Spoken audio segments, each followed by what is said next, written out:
So what does it take to build a credible case for MBSC? We talked about this a little bit on the podcast, but I'd like to get your take on that.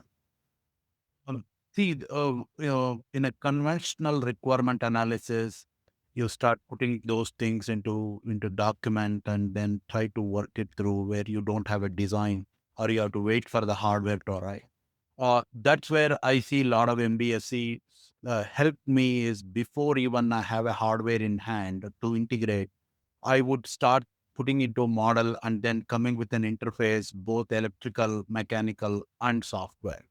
So where conventional systems, where I would have to separate them out, there was no interlink between them. There was not a one person can look together.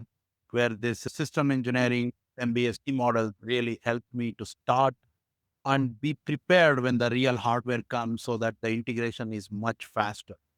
And the later MATLAB models also help you to generate some amount of code based on the MBSE model, also helping towards system engineering.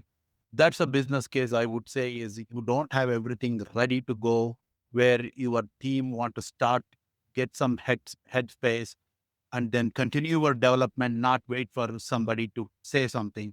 So MBSE definitely helps in a business case to give you a head start. All right, really good perspective. Now, Guy, I'd like to hear from you next, and specifically because I know in the podcast episode that we did, you mentioned that you all are really focused on DBSE, document-based systems engineering. So what I'd like to hear a little bit from you about is how do you tease apart system engineering practices, processes, and methodologies from the use of a model, and where do you see the value of each delivering, some advantages? So, yeah, what's your take there? So it depends on the company culture. If you have a strong system engineering department or team in the company, MBC will take the lead. If you don't, if your system engineering team are laggers instead of leaders, you need to have a fallback to documentation, because this is the lowest common ground. Everybody can understand it. Everybody can work with it. Everyone can read it. And this proved throughout my career. If you have a strong team, MBC will take the lead, will save time. This is the best.